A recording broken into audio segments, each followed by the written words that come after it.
It's your girl, Desiree Wilson, the tallest girl in the building. Des Odessa Caravana Virtual Test Fan. Today we have Doreen Mukwena, right? She's one of the best to ever do it in the tech industry, Sana. And today we're just having a chilled conversation. I wanted to be so chilled because we know that tech is always like, we are always serious, you know. I want everything to be chilled, and she's really a cool person, guys. Like, oh my God.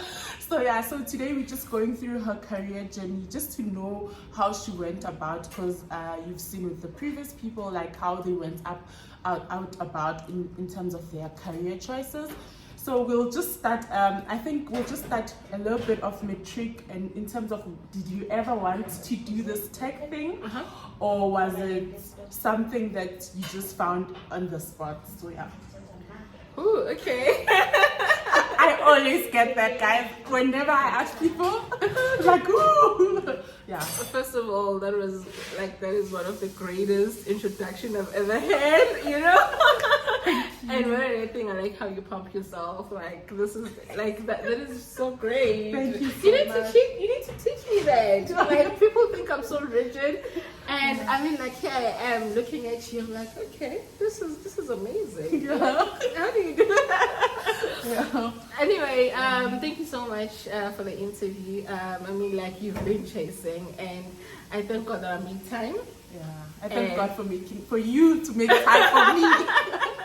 To put me in that slot. Yes, I mean, like, my schedule is very difficult, you know, like, I run an IT company, and I also do consulting work for other clients as well. So I have hectic time constraints, but we always make time for other women because we actually rise by lifting others. So, like you said, my name is Doreen Mukwena. I am the CEO and founder of Cybersecurity. Cybersecurity, it's a software and cybersecurity and compliance. So we run a full GRC, governance, risk and compliance. So yeah, I mean, we're a very exciting slaughterhouse, you know. We write software, we write code, it's amazing. And yes, I was just asking you about your high school. Like, did you ever think of going into tech at that time, or you had a different career choice at that time? I think the first time I literally saw a computer, I was doing grade 10. That was 2005. Okay. Because my brother used to build his computers, you know. So he would buy a motherboard, buy a RAM, and just, you know, complete it. So for me, by then, I never realized that I would wanna be in tech, or rather do anything tech related, because back then that space was pretty much, you know, non-existent for me. And I mean, like, I grew up in the villages. I grew up in Nelspruit, you know. I grew up in Mpumalanga, and I went to school in a little village called Rwadaji. So if you think Ligazi Ganyamazan is actually a village, wait until you see Gataji. And at that time where I grew up, I mean, like, we did not have all these advancements that they have right now. So it was a hardcore village. I literally used to put a bucket on my head to go carry water. I used to walk to school and stuff like that. So I moved to Foslo when I was like 13 years, and then I saw things. But still, tech for me was a bit of an overreach. I remember wanting to complete school and being a doctor or being a radiographer or doing anything, but I never imagined myself that I would actually slip into tech. Oh, okay. So basically, you wanted to do something in the medical side of things. I did. And then, okay, that's quite interesting. It is. I actually got accepted at a medical school. Oh, that's nice. Okay. I remember in grade 11, I had the flyest report card in the school. So my sister took me to Karangua. Back then it was still called Medusa.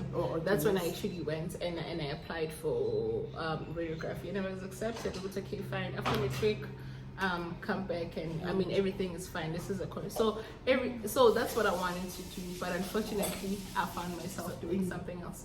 Oh, okay. And then when did you start with your tech? Like, did you go like straight after uni, after doing your medical, and then you went to tech, or you studied something that's tech related, or what? Yeah, don't worry, because a lot you know what? You know why I'm laughing? Mm-hmm. Sorry to interject. Okay. The reason why I'm laughing, it's half the people who are in tech never really studied tech. Yes. You know, they studied something else. Yes. You know, so it's that. So now the problem here is I really need to take this call. I'm gonna edit this file. Yeah. Okay. Yeah, you were just telling us that like what you studied, and then I think you can just give us a summary of what you studied, and then how was it to code, because I know study when you do a different language, you will know, like especially if you look at it for the first time, it's very challenging, and the challenges that you had when like in uni. Yeah. Okay. Well, I've been to a couple of universities. I need to say that. Okay. And I only studied coding. Okay.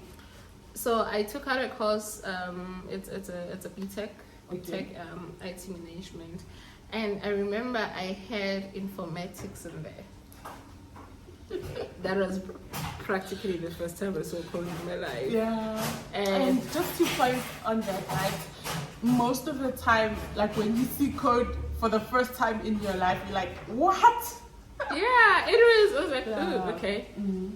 But I was aware of what's happening, and I would actually like work my way around, because I mean, in as much as I haven't been coding in my tech career, I've been doing everything that has to do with building systems. So for me, it was not a matter of getting, behind a computer and writing scripts, but it was for me, making sure that everything has been considered from a system development perspective, from architecture to security to business intelligence to everything. And obviously, I mean, I hired full stack developers, front end, back end, and full stack, and I made sure that I hired the best developers the country ever produced, so that I don't have to code. But nonetheless, I did write exams on code, and I did code, and I'm not the best there is in code, but I actually code because I have to, and when I actually have to do code reviews. So that's pretty much that. Oh, all right, thank you. She has a very... Hello baby, how are you? She has a very... She mentioned that she has a very... She mentioned that she has a very colorful... Oh, okay. She has a very colorful CV, and one of the things, like after uni you started, you did state that you did a few things in corporate, and we are seeing that what I'm also seeing through Dee's journey is that sometimes you need to start somewhere, and oftentimes we want to force ourselves to like start where we already have everything, you know. So this channel is also trying to point out that you have to start somewhere. Like you have to start. She started with the corporate world, you know, to where she is. She has done so much in the cybersecurity space, and she's really like a very good person, guys. Like, I've been saying, I love this, you know. And especially in the tech world, it's not even easier for you to find like cool people. Everyone is like, no, you know. Not even. Yeah. Not really. Most of my friends and acquaintances in the tech space are cool people. Is it? Great. Oh, okay. Easy to get along with, you know, very easy to conversate with. I haven't met a very rigid person. No. Oh, okay. We're good people. We're not like the CAs, but we're good people. So please tell us about your corporate world, how you went about it, and what pushed you to start your own thing where you were like, you know what, this is the time where I need to do something in the cybersecurity space. So, like she said, I have a very colorful CV. It's very colorful. I mean, trust me, I can do anything under the sun. So, I will just, to just move it up to when I then started solidifying my presence in the tech industry. So I once worked for the Domain Name Authority of South Africa, ZETNA. Mm-hmm. I was actually the director of internet governance there. Director, guys. Director. Yeah. So in a nutshell, ZETNA is a state-owned entity that regulates the .za namespace in the country, and as such, so what I was doing primarily, I was dealing with the multi-stakeholder approach, doing the entire coordination. Please just in terms of the director, yeah. So I was working for ZETNA, which is the Domain Name Authority of South Africa. It's a state-owned entity. A whole lot of people don't know that, the country's top-level domain name and the country code top-level domain name, it's actually managed and administered by a state-owned entity. Guys, now you know it is managed and administered by a state-owned. So your CCTLD, it's your .za. So that namespace, it is administered. So that is not from America or GoDaddy. That is actually our namespace, which is administered by a state-owned entity. So I used to work for that state-owned entity, and I was primarily responsible for internet governance and multi-stakeholder collaborations. Oh, okay. And then when did it, the whole tech, the whole starting your company and everything start? So after I came back from the Global Internet Governance Forum in Germany, and I remember it was the beginning of COVID, and I was like, you know what, I don't think I want to do this anymore. There's a lot that I want to do. I want to spread my wings, and in as much as I love what I'm doing, and trust me, I am still doing internet governance right now. I am still doing multi-stakeholder collaboration. It's just that, obviously, I do not draw a salary, So I then resigned and I started Cybersecurity. So Cybersecurity was born 2020, and it's been an amazing journey ever since. And so prior for me, it was very easy for me to actually, start my own company, because the footprint that I have cultivated in the tech space in South Africa was very much present, and I had a lot of clients before I could actually start my business, because I was known, the acquaintances in the tech space. So it's been amazing ever since. Yes. And just to point out on that is that, especially in SA, having to start out your new thing, especially in the tech, one of the points that you also need to take is that your networking should also be proper. She was known when she started. She already knew the clients that she has. So she did not just jump. Sometimes we force ourselves and we just want to jump, make impulsive decisions. We just leave our corporate world. We're like, okay, I'm done, because that day you had a bad day maybe at your job, and then you're like, okay, I'm done. I'm starting my own company, but you don't have. It's not as easy. It's not as easy. Yes. So I like the fact that you also pointed out that when you started, you already knew your clients. You already planned ahead that, okay, maybe if this happens, already I have clients the people that will help you, because at the end of the day, you need something you need to eat. You need to do something. I'm pretty sure when you got your when you started your company, it wasn't as easy as it looks now. It was not. It was, and And again, another thing that we need to highlight as entrepreneurs, especially talking to other people who might like to start their own businesses, is you are bound and you are prone to make bad decisions when you start your own company.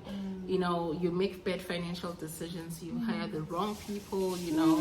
Sometimes you just feel like you just want to save everyone who's not working, and you bring people into your world who don't want to see you on top, and that time you're thinking, I want to take everybody with me, you know. So starting a business, it's something that, you know, you need to seek guidance on, especially, you know, spiritual guidance. You need to have the spirit of discernment.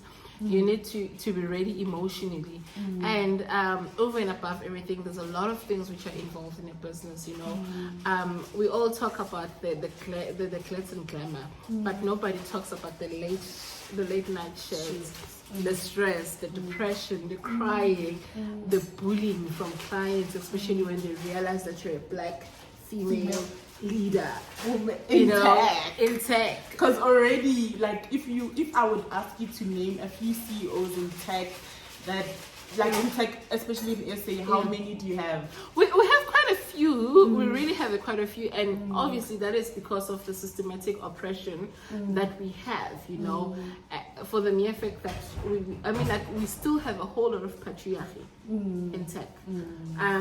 People think just because she's a woman, clearly there's something wrong with her code, or there's something wrong with her system, or we need to, you know, we need to question her ability to run a company, or her ability to build systems that work.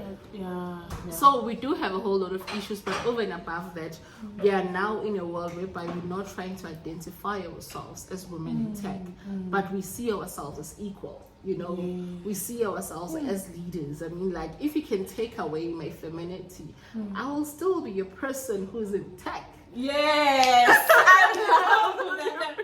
Yes, I'll still be, and we shouldn't like emphasize that thing that we are a woman in tech. Yes, even if you were not a woman, I would still be in tech. Yeah. But obviously, and quite frankly, that's a good point. We're not gonna shy away from gender norms. You know, we're not gonna shy away from, you know. But at the end of the day, we really need to bridge the gender divide in tech. You see, and I always say, you know, to women that we shouldn't really identify ourselves as women in tech, because over and above everything, in as much as you're a black woman, you still need to deliver like your male counterparts. You need to deliver work, you need to deliver products that are very viable, you know. So that's where I am right now. Oh, okay. Yeah, and then if you would explain to a 4-year-old what cybersecurity is, right? To someone who's watching, they don't know what cybersecurity is, but they also want to learn more about it, and they want to know what's happening. Is it just hacking? Is it just this? It is just that, you know? If you would explain to just a 4-year-old or someone What cybersecurity is. Yes. Cybersecurity. I mean, I love talking about cybersecurity because I eat and live and breathe cybersecurity. Yes. So I don't know if you want me to start you from how the internet was formed, the existence of what we have today, which is this global phenomenon called the internet. It is worth noting that the internet is a decentralized network. Okay. You understand? Okay. Meaning that it is not governed by anybody. Okay. We all have equal access and equal opinions on it. Okay. So hence we have the Internet Governance Forum, where a whole lot of different multi-stakeholders gather, you know, to discuss policies, to discuss, a way forward as to how the internet can be governed, but it's not governed. We only have policies that that assist us in shaping the internet that we have. So now, with internet, we also need to understand that it is a space that allows everyone to connect and work, and it is a space that gave birth to emerging technologies like your AI and your robotics and your augmented reality. And with all of these technologies, we also have a bad actor Yay! which is the criminal element of the internet. Now, cybersecurity was coined to combat the bad actors, you know, on the like internet. the police of the Yes. police of the So internet. cybersecurity or cybersecurity analysts or engineers or experts are the cops and the detectives and the sergeants and the captains that now manages the cybersecurity space. Because that space, remember, she just Sorry, I mean mentioned like the internet space. the internet space, because the internet space is for everyone. Yes, it's decentralized, you know. It's for everyone to partake on. You understand? The internet, we really do not have any age restrictions. So the only restrictions that we have restrictions on what we give exposure and access to. You know, hence we still have parental controls. Hence we still have like you know, government bodies like FPB, you know, and Z9 and MISA and ICASA. They make sure that all those parental controls are actually in place, such that we do not expose minors to content that is not viable for their age. Oh, you understand? Wow. Okay, guys, I just learned something today. So basically, in summary, we can say that the cybersecurity is more of the police, the detectives, of the internet, because we can see that the internet is now, it's for everyone. It is. So there are bad people. It has always been for everyone. It has always been for everyone. Yeah. There are bad people everywhere you go. Exactly. So we need people that will just and that's what your company is about, right? So that's we are about, you know, you know, so we try our level best to ascertain that infrastructure, you know, your critical internet infrastructure in your organization, it's safe and it's secured, and it's not prone to being hacked. Oh, okay. But anyone can fall victim to cyber crimes. But obviously, just like your house where you live, you know that anyone can break into your house, but you have control measures in place that will eliminate the danger. So that's what we do, you know. So we put controls, you know, in place to ascertain that we limit the level of your exposure, the limit, you know, when it comes to you being a vulnerable, you know. A whole lot of companies are getting hacked. It's crazy. Yeah. Just last week, Posh SA got hacked. Yeah. So it's not a matter of us thinking, Lucy, because I'm a startup or because I've been existing for the past 40 years, I won't be, you know, I won't be hacked. Anyone can actually fall victims to cybercrime.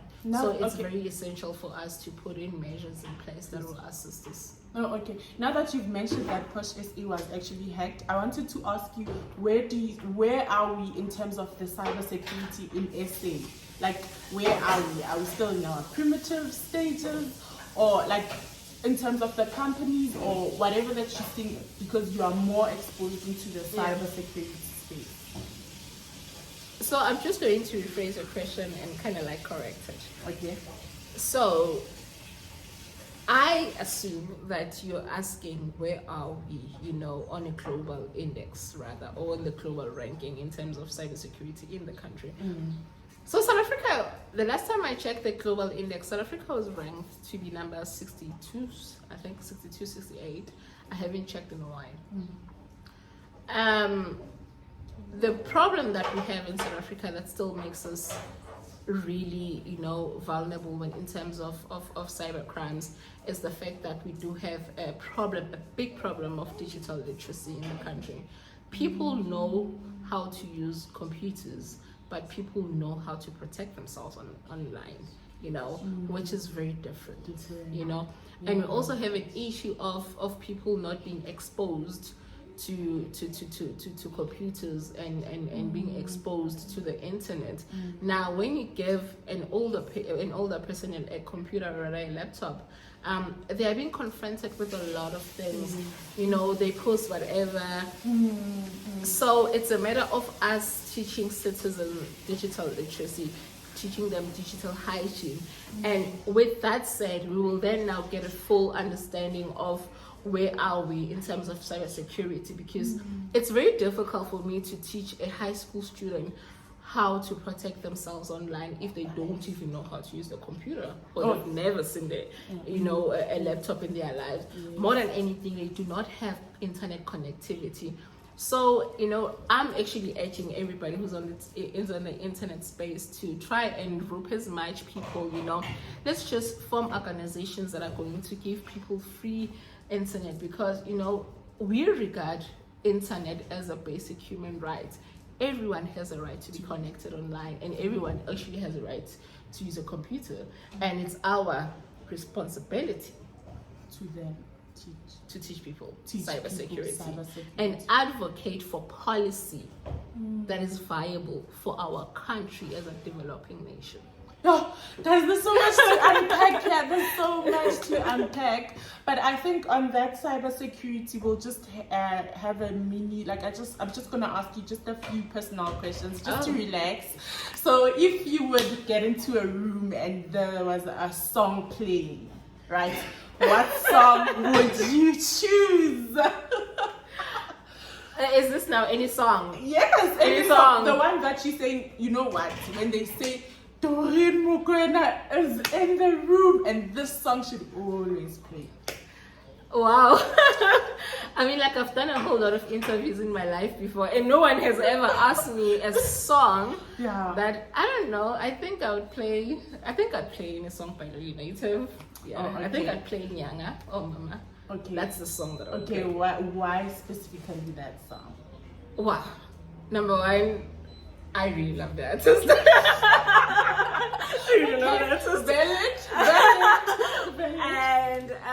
And I believe that he's very matured, in musically.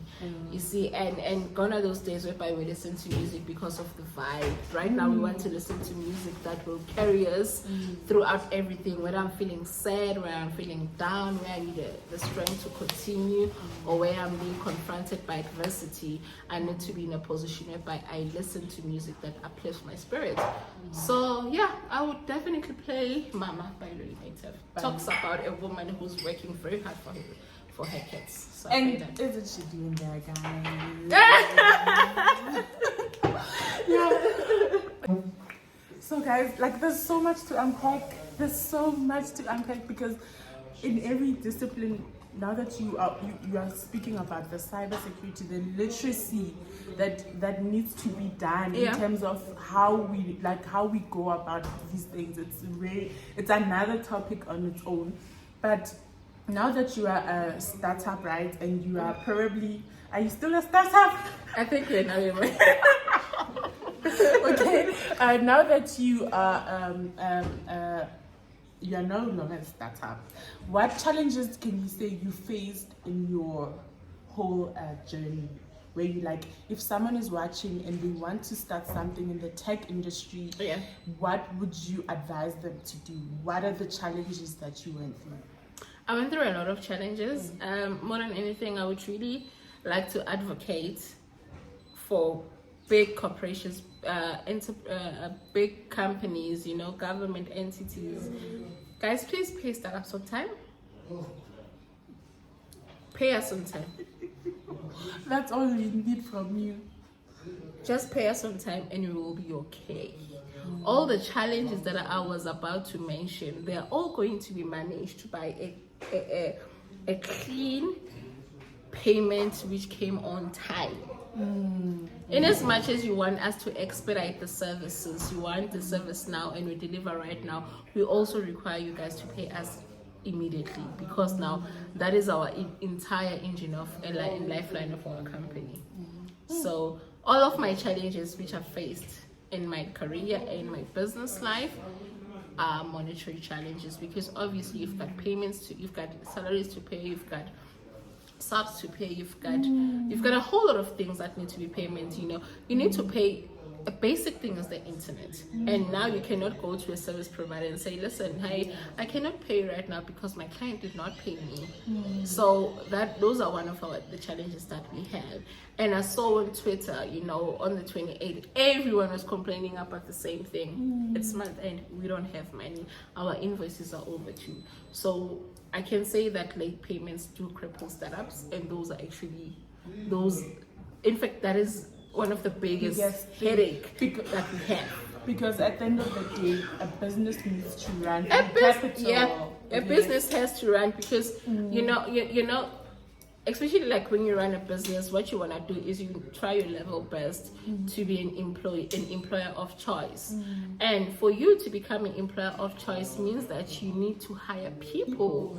And no matter what is the type of contract agreement that you have, sometimes you hire a person thinking that my project is going to run for 3 years and it runs for 9 months. Now you have a resource which is not even billable that you need to pay for.